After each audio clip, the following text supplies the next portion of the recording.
that property, got the feasibility study, you're ready to go. But now you're like, oh crap, I really don't know what to do with it. There are experts, I guess, consultants that can guide you through the build and kind of that already have relationships with vendors and contractors, subcontractors, and different things like that. I would recommend doing that if it was feasible inside of the project, and they could. A lot of times their fees and their cost almost pay for itself because they're going to be able to save with their relationships. They're usually going to be able to save you money, kind of like as a general contractor. Yeah. If I'm charging 15%, I guarantee I'm going to save an owner 15% just through my volume. But typically our fee pays for itself. Those consultants, their fees pay for themselves too.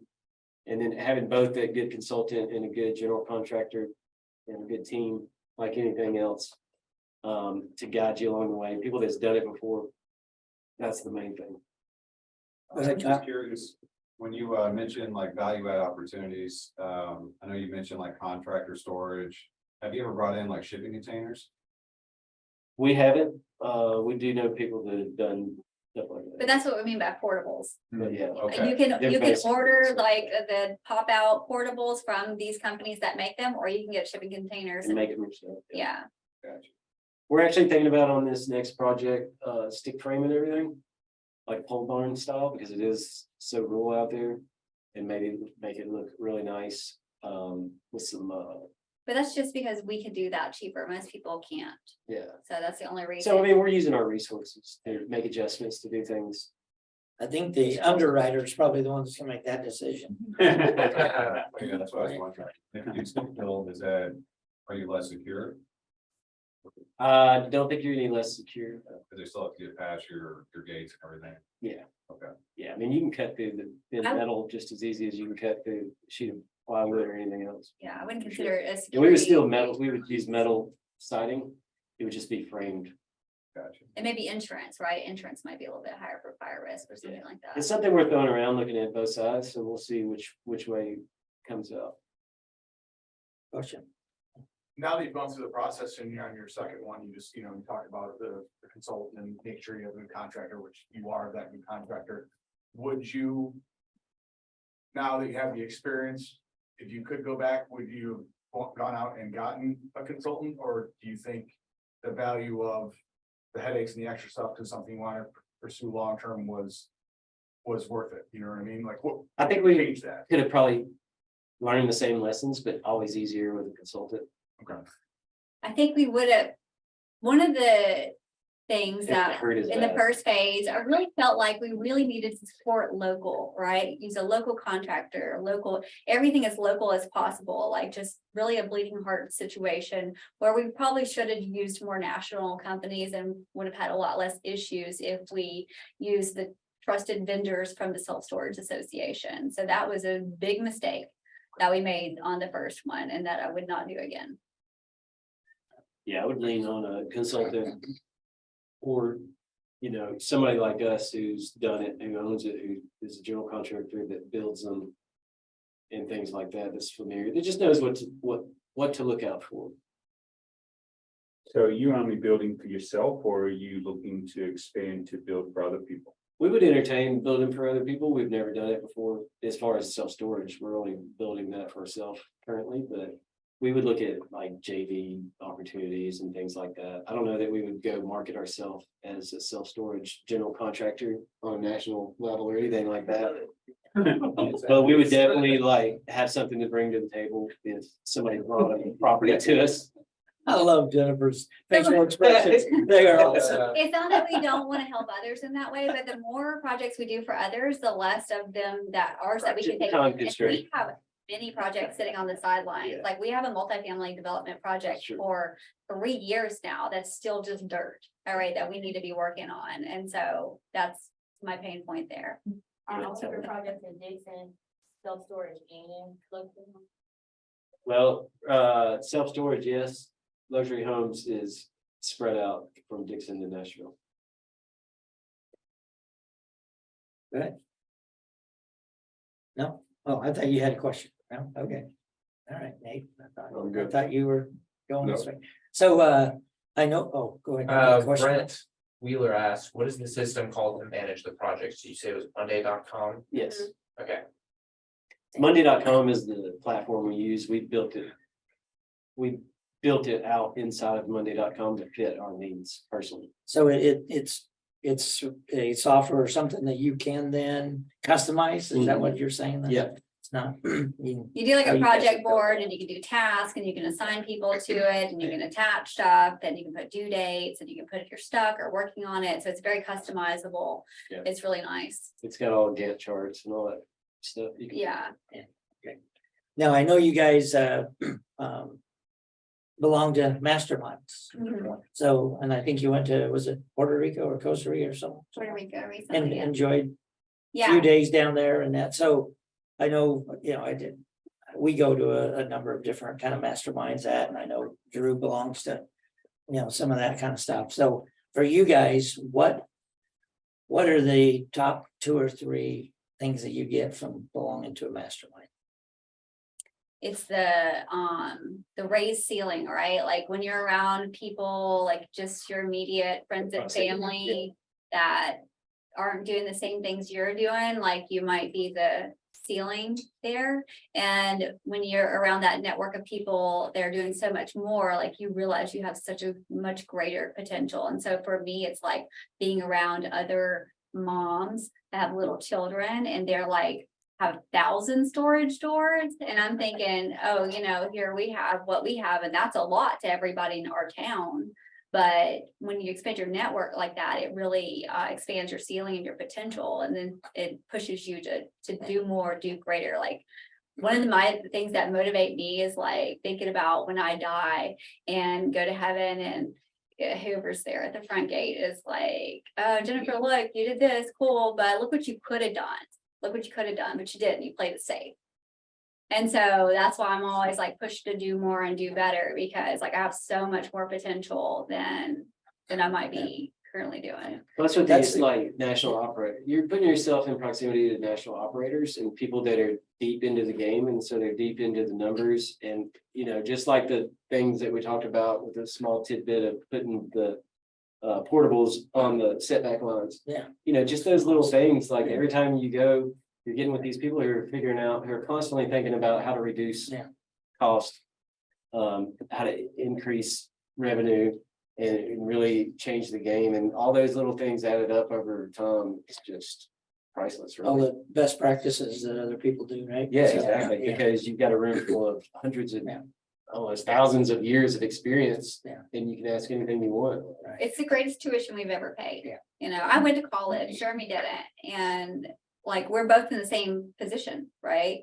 And so, but masterminds is where we really get our education. Yeah, and that's what, so we tell our agents or talk to our agents too, is because we usually attend 2 or 3 and, for us, I always tell people is because you get to sit in rooms with people, this is what you were just saying, is with people who think much bigger than you, right? Mhm. Because I remember going to the first one several years back and going, wow, man, I am thinking way too small. Yeah. Right? You get in with these people that are thinking so much bigger, and they're looking at you going, kind of your point of, they own 2 or 3 or whatever, and they're like, man, you can do so much more, right? I mean, and you hear that, you come back motivated and ready to go, right? And, to your point of, hey, we can do so much more, but Mhm. it's just getting in those rooms with people that just think so much, so much bigger Mhm. than you do, that gives you all that creative and juice to. Yeah, because most Just every go day after you're not it, around so. people that are thinking bigger. We're fortunate and you're fortunate to live with someone that thinks the way that you think, Right. but not everybody's that fortunate and most people don't have that, let alone anybody else that's around them, like family and friends and everybody else. It's like, come on, man, be like, you're dreaming or Yeah. you're talking crazy. And let's talk about football or sports or something else that makes sense. I don't know, all this nonsense. So that's what you're constantly getting. So to get around people that are just as energized as you are, like we are tonight, and everybody loves what's going on and have good questions that make you think, and you've got questions for them that makes them think. And now you're starting to really take some more, getting a better vision of what you want to do. And it's just been really, really good for us. Yeah.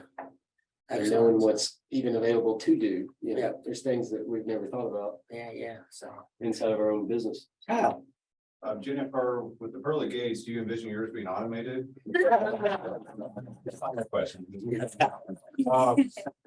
So if somebody's starting out, I understand you stay close to home and it's been a smaller community. I would imagine, same with a lot of commercial, that trying to find something in a smaller community, you're gonna have a less capital entry to get it. Is that something you recommend, to try to find something more on the outskirts for a first one as opposed to, you know, somewhere that's more populated?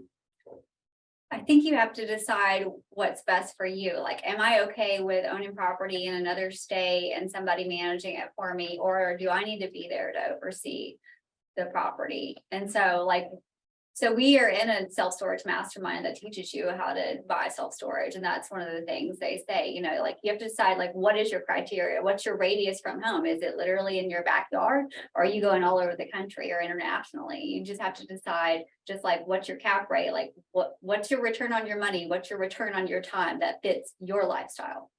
That would probably be revealed, assuming too, on feasibility, right? As far as. Well, it's really just a more personal thing, like, what do you want to do? Like, a lot of people, I know people and have worked for lots of investors who were on purpose remote investors because they said it helped them manage better because it forced them to get out of it and let a professional do it. And they would always jack stuff up. So for them personally, they insisted on investing remotely for that reason. For us personally, we're builders. We have in-house general construction. We have our own equipment, excavation stuff. It's very easy for us to mobilize a job and get going and get moving, but it's not that easy for us to go do that in Texas. You know what I mean? Right. So the numbers make a lot more sense for us because we are developers, because we are general contractors, to do it as close as we can, just from a logistics standpoint. But that might not be the same for you or somebody Yeah, else. So a it's lot of really just a people personal. Get hung up on the numbers, right? But the money, you know, but what are the numbers going to give you, right? Because ultimately money is not, it doesn't have a utility. It's what value does it give you? Like, how do you want to spend that time that you get back or travel or whatever? So focus on that and then, you know, go back to the money piece. We're real big believers in reverse engineering, like figure out what the end goal is first, and then how do we get there, reverse backwards. And so, but everybody's different. So it's always a hard question to answer how somebody should do things in their perspective compared to how we do things in our perspective. Yeah. Another question. Because my thing is, if the underwriting makes sense, the deal's a deal. It doesn't matter where it's at. It could be on Mars as long as it's producing income. I don't give a crap. And we have a way to make it happen, but we might not be able to produce as much income in Mars as we can in Dixon, Tennessee because of our strategic advantage being general contractors and So Tommy asks, what's the name of the specific mastermind community you're part of? The multifamily or storage one? We're storage. It's legacy family. no, that's the multifamily one. It's Scott Meyer's yeah. group. I can't remember. Storage, Something storage, I'm sure. But yeah, I don't remember, but Scott Myers is the, you know, facilitator of it. He's pretty well known in storage. Yeah, if you Google Scott Meyers, you'll see. All righty, well, I think we've about hit our time. And we appreciate the Perkins, Jennifer and Jeremy. You know, you can tell, obviously, they definitely know what they're doing. They're the experts from there. So how would people get a hold of you if they want to ask additional questions? And then also to everybody here, but those online, this is recorded, and then we take this and we put this on our website. So if you want to, if you want to go back and go, now, what did they say about this? You want to watch it again, that kind of stuff, it will be here on our website here shortly. And we usually edit it into about 15-minute clips. So, you can kind of run through it and watch it again. But how would they? Is this free, like this class? This is free. Can we just give the Trumans a round of applause? Investing in our education is so important, and talking about infinite returns, like when somebody does something like this and there's like no gatekeeping, they're not like keeping it just to what they're doing and just their business, like that means so much to me. So I'm really grateful to be invited here to be a part of this, and that what you guys are doing to give back, because you guys are going to be blessed abundantly just for what you're doing. I really appreciate Well, that. thank you. Yeah, we've had several people go, and you know what, would have to pay to go somewhere to learn this Yep. kind of stuff. Yeah. You guys do it, free on it. Yeah, you guys are smart. monthly Your basis, questions yeah. are so good. Like, I'm gonna come back here every Yeah. month. I love Yeah, it. yeah, but But yeah, so Yeah, we're on yeah. Facebook, Instagram. You can look up Rubik's and probably find us as a so construction who picked the company. name? Jeremy is the Rubik's, visionary. He comes alright. with all this stuff Okay. and I give it the yes or no. That's what, Yeah. Yeah, we're problem Yeah. solvers, right? Right. Rubik's Cube is a puzzle, right, to be solved and it's complicated. And that's where we provide value is we take really complicated things that most people give up on and we solve them. Well, I love that, because it's what we talk to our agents about is, being commercial agents, one of the biggest things you are is a problem solver, Yeah. . And we didn't want it to be So, about yeah. us, like Perkins, whatever. Like this is about what we can do for others. Well, I appreciate all the knowledge you've shared. I've been looking forward to this ever since I called and you agreed to come, Thank you. and speak. I was like, "Wow, this is gonna be awesome." So, because I know you guys are experts in this, so I've learned a ton tonight and I can't wait to go back and watch it again. Pick up on a lot of things you said. So we appreciate you coming tonight, and we since you need to go home and feed the kids, we got you some nice Oh, warm chip treats, thank cookies. you. Uh, They will love that. yeah. For coming and Night of being sugar, there. huh? So, yeah. So give the Perkins a hand. So, and again, as you know, second Thursday of every month, we're here at 5 o'clock. So we look forward to seeing you all again. So Thank you. thanks again. Yeah, I So, appreciate it. Yeah. all right.